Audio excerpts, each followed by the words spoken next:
आप सभी लोगों का मेरे YouTube चैनल पर बहुत बहुत स्वागत है।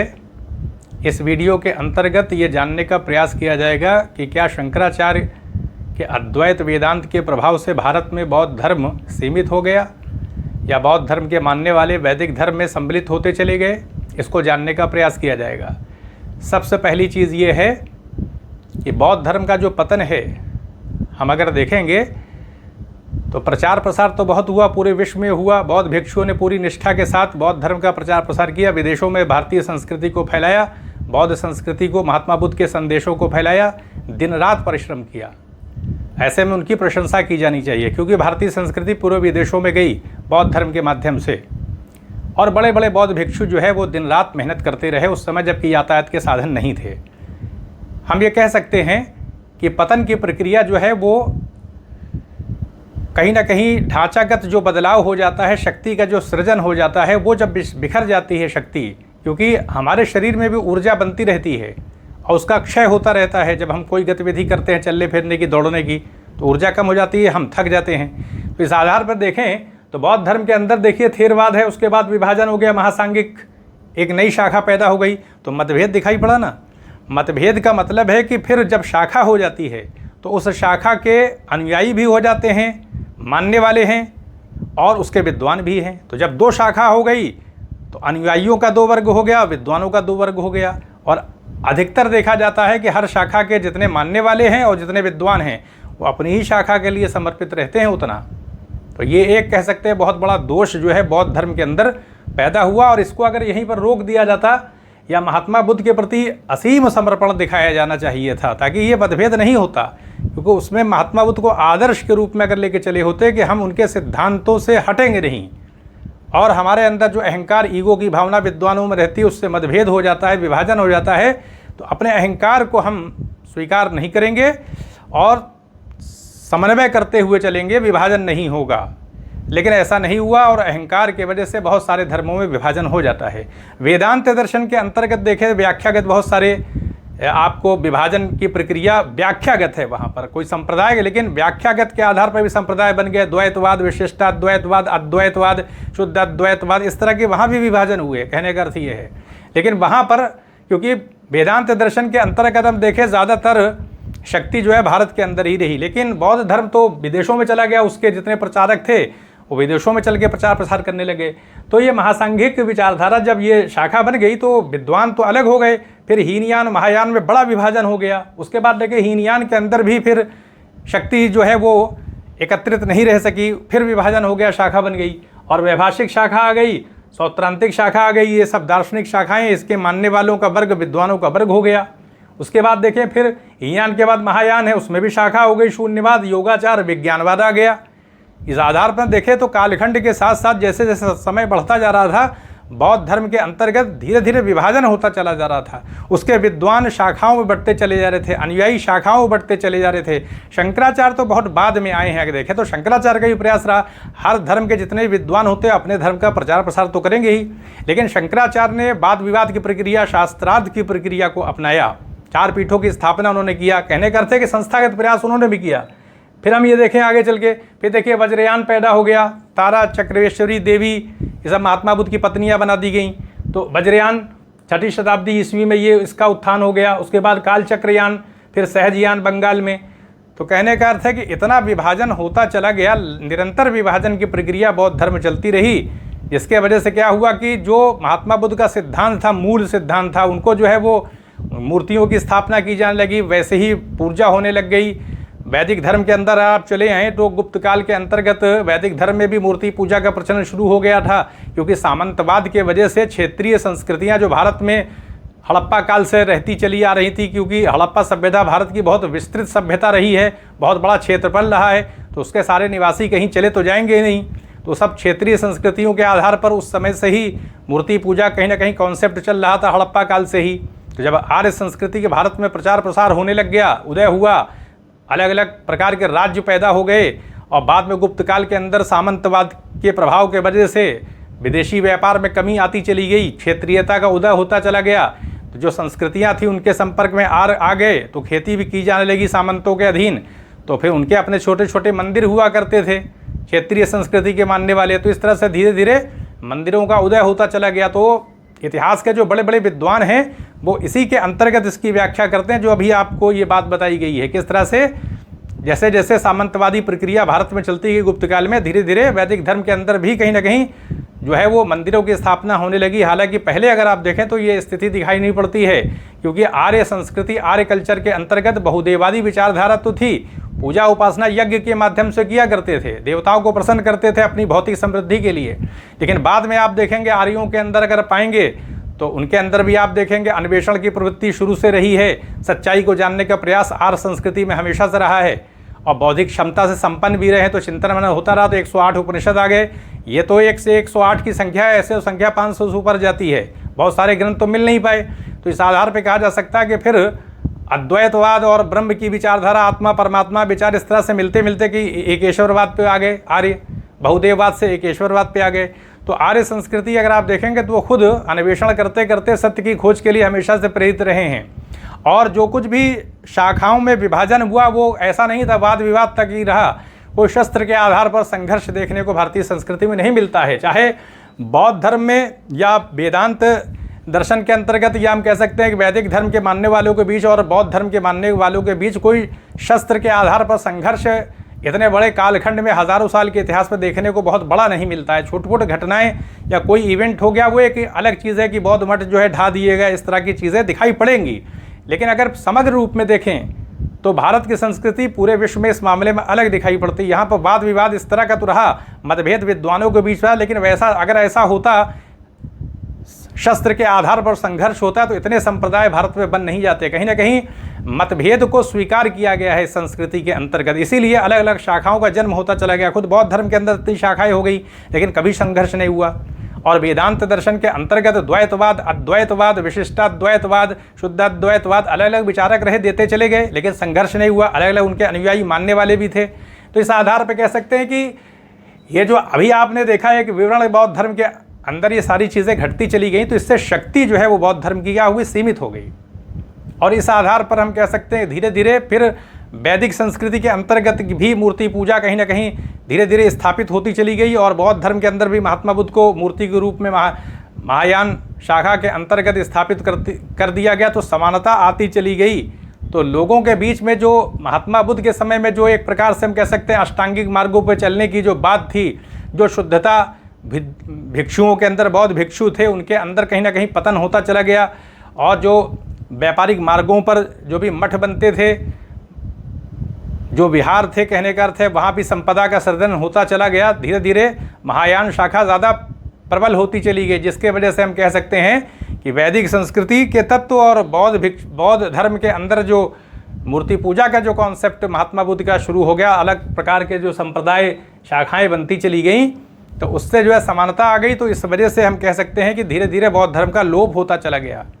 तो ये एक फैक्टर रहा है, सिर्फ यही एक कारक नहीं रहा है, लेकिन ये भी एक कारक रहा है। कहीं ना कहीं विद्वान लोग ऐसी बात कहते हैं। तो ये हमने देख लिया कि हम कह सकते हैं कि अब हम अगर शंकराचार्य की विचारधारा को देखें कि शंकराचार्य का जन्म तो 788 ईस्वी के आसपास, विवाद है लेकिन माना जाता है कि केरल में पैदा हुए थे। अब जब शंकराचार्य पैदा हुए तो हम कह सकते हैं कि वेदांत दर्शन के अंतर्गत तो बहुत सारे संप्रदाय हुए, लेकिन अध्ययन करने के बाद उनकी प्रवृत्ति बचपन से ही एक विलक्षण प्रतिभा के धनी थे वो, और कम आयु में ही उन्होंने ज्ञान प्राप्त कर लिया था। उसके बाद फिर 32 वर्ष की अवस्था में संसार से चले गए। लेकिन उस कालखंड में आप देखें कितना प्रचार प्रसार उन्होंने किया, दिन रात एक कर दिया।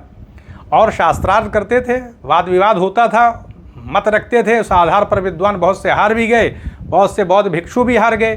क्योंकि बौद्ध भिक्षुओं के अंतर्गत भी हम देखें, ये 8वीं शताब्दी के आसपास के कालखंड में देखें तो उतने बड़े बड़े विद्वान नहीं रह गए थे, क्योंकि धीरे धीरे पतन होता चला जा रहा था, शाखाओं में विभाजन बौद्ध धर्म का होता चला जा रहा था।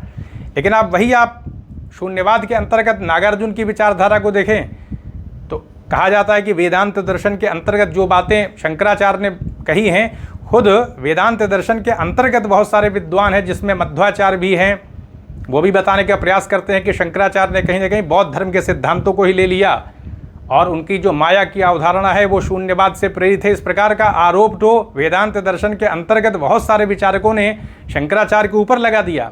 तो ये सारी बातें इसीलिए बौद्ध धर्म के मानने वाले भी ये बात कहते हैं क्योंकि ये सारे आरोप तो वेदांत दर्शन के अंतर्गत रहने वाले विद्वानों ने खुद लगाए हैं कि शंकराचार्य उसी बात को फॉलो कर रहे हैं जो नागार्जुन ने बताई है शून्यवाद के अंतर्गत। लेकिन शंकराचार्य की अपनी मौलिकता थी। आरोप लगाना एक अलग चीज़ होती है, लेकिन शंकराचार्य की अपनी मौलिकता इसलिए थी क्योंकि उन्होंने बहुत गहन अध्ययन उपनिषदों का किया था। उनकी व्याख्याएं देखने को मिलती है। इस आधार पर कह सकते हैं कि उपनिषदों के अंदर तो सारे विचारों के बीज आपको दिखाई पड़ेंगे। द्वैतवाद के भी बीज हैं। मध्वाचार्य ने जो अपना द्वैतवादी सिद्धांत दिया, कहाँ से दिया? अपने तरफ से दिया नहीं, तो उपनिषदों के अंतर्गत उसमें जो भी श्लोक आए हुए हैं, जो मंत्र आए हुए हैं, उसी के आधार पर अपना तर्क स्थापित किया है। तो हम ये कह सकते हैं कि शंकराचार्य की अपनी मौलिकता थी, लेकिन उनका सिद्धांत कहीं ना कहीं नागार्जुन के शून्यवाद से मिल रहा था। और शंकराचार्य के गुरु जो है वो कहीं ना कहीं नागार्जुन के शून्यवाद से प्रभावित भी थे। गौड़पाद से लेकर के हम चलें, गोविंद भगवत पाद जो है उनके गुरु, वो भी अपने गुरु के शून्यवादी विचारधारा जो नागार्जुन की थी उससे गौड़पाद प्रभावित थे। उस आधार पर गोविंद भगवत पाद जो है वो भी कहीं ना कहीं प्रभावित थे, उससे शंकराचार्य को चीज़ मिली होगी कहीं ना कहीं। तो इस आधार पर कहा जा सकता है कि ये आरोप लगाए गए, जिसकी वजह से बौद्ध धर्म के मानने वाले बड़े बड़े विद्वान ये बात कहते हैं कि शंकराचार्य ने अपना कोई मत नहीं दिया, बल्कि नागार्जुन के शून्यवाद से ही उन्होंने माया की अवधारणा लेकर के सिद्धांतों को रच दिया।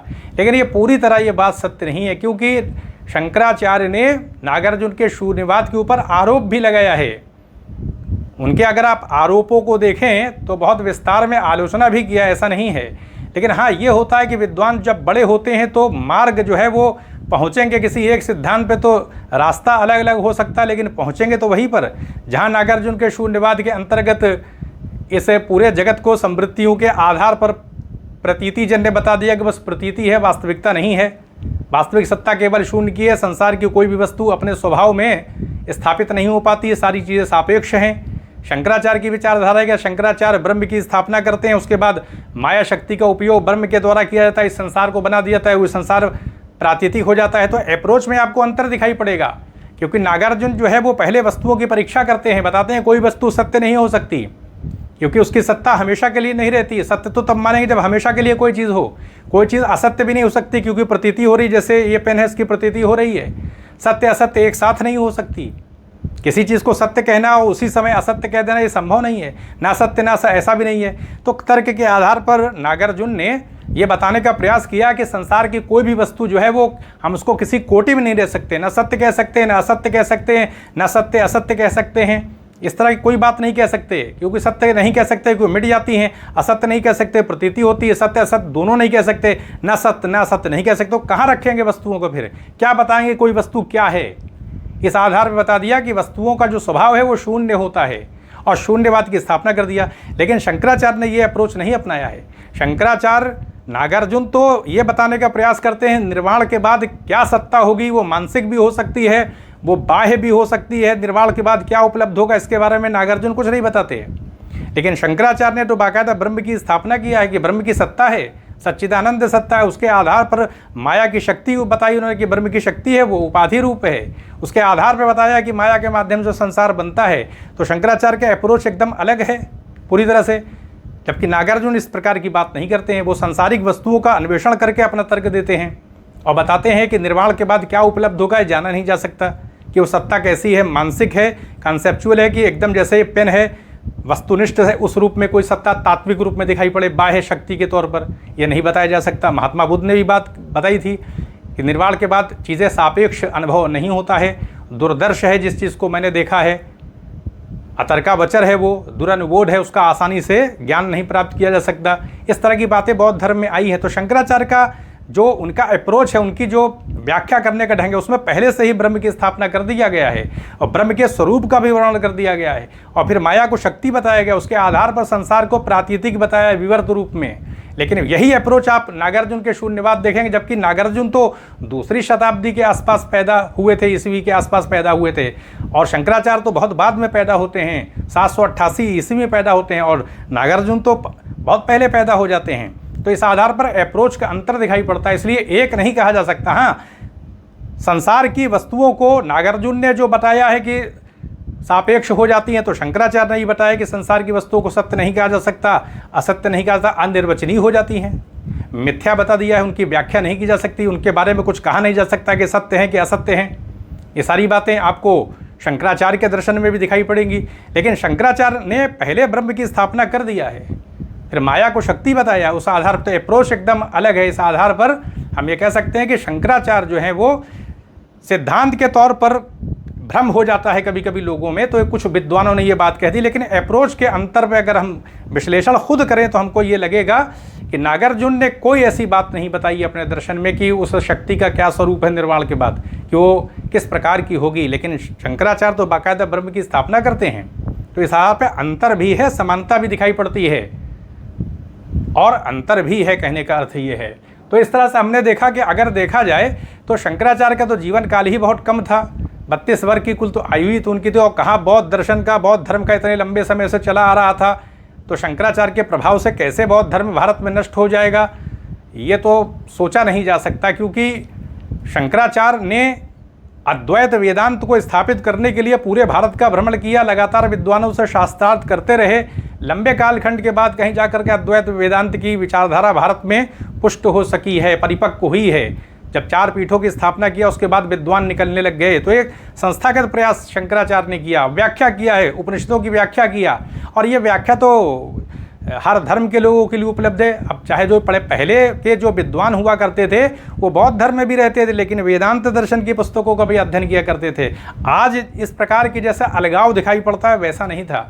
हर धर्म के जितने बड़े बड़े विद्वान हैं वो पढ़ते हैं तो हैं दूसरे धर्म की पुस्तकों को, लेकिन अधिकतर अपने धर्म की पुस्तक ही पढ़ते हैं। दूसरे धर्म की पुस्तकें जो मोटी मोटी पक्की किताबें हैं उसी का अध्ययन करते हैं, एकदम अपरिचित नहीं रहते हैं, लेकिन उतनी विशिष्टता नहीं आती है। तो इस आधार पर अगर हम पहले के विद्वानों को देखेंगे तो नागसेन वगैरह अगर देखें तो सब बहुत डीप जा करके वेदांत का भी अध्ययन करते थे, और अपने संप्रदाय की पुस्तकों को भी, जो बड़े बड़े दार्शनिक थे बौद्ध धर्म के अंतर्गत, उनका भी पूरा संस्थागत रूप से वैसे ही हम कह सकते हैं एक व्यवस्थित ढंग से अध्ययन करते थे, फिर अपना मत देते थे। तो पहले एक समन्वित संस्कृति अप्रोच, वाद विवाद भी दिखाई पड़ रहा है, आपस में मेल भी दिखाई पड़ रहा है। तभी तो अगर ये हम कैसे कल्चर नहीं होता तो शंकराचार्य कैसे शास्त्रार्थ कर लेते। बौद्ध भिक्षुओं के अंदर आपस में अलग अलग शाखाओं के बौद्ध भिक्षु आपस में शास्त्रार्थ किया करते थे, बड़े बड़े बौद्ध भिक्षु अलग अलग शाखाओं के, क्योंकि शक्ति का विभाजन हो गया था। इस आधार पर कहा जा सकता है कि बौद्ध धर्म का पतन कोई शंकराचार्य के प्रयास से नहीं हुआ है। ये एक कह सकते हैं विचारधारा है। अगर हम अन्वेषण करें, गहराई में उतरें तो हमको ऐसी कोई बात नहीं मिलेगी, इसलिए कि बौद्ध धर्म का भारत से बाहर बहुत बड़ा प्रचार प्रसार हुआ था।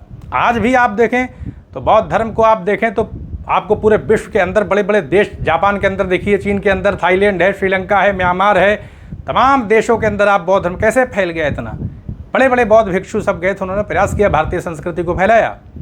तो इस आधार पर कहा जा सकता है कि शंकराचार्य की विचारधारा जो है वो दार्शनिक स्तर पर भी अपनी मौलिकता लिए हुए है। लेकिन हाँ, नागार्जुन की विचारधारा से समानता इसलिए हो जाती है क्योंकि नागार्जुन का भी अप्रोच तार्किक रहा है, वस्तुओं का विश्लेषण किया, तो शंकराचार्य ने भी वही विश्लेषण किया। लेकिन नागार्जुन जो है कोई ब्रह्म की विचारधारा नहीं देते हैं, वो बताते हैं निर्वाण के बाद क्या उपलब्ध होगा ये जाना नहीं जा सकता, कि वो सत्ता परम सत्ता कैसी है, कंसेप्चुअल है, मानसिक है कि बाह्य है।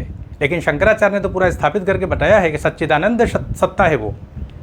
तो ये हम समझते हैं कि बौद्ध धर्म के अंदर अपनी कुछ संस्थागत ढांचागत जो समस्याएं रही हैं, जो शक्ति का विभाजन हो गया, उससे जो है पतन की प्रक्रिया हुई। लेकिन आज भी भारत के अंदर बौद्ध धर्म के मानने वाले पूरी शक्ति के साथ बौद्ध धर्म का पालन करते हैं। तो यहीं पर अनुमति दें, चैनल को सब्सक्राइब भी करें, शेयर भी करें। आप सभी लोगों का बहुत बहुत धन्यवाद।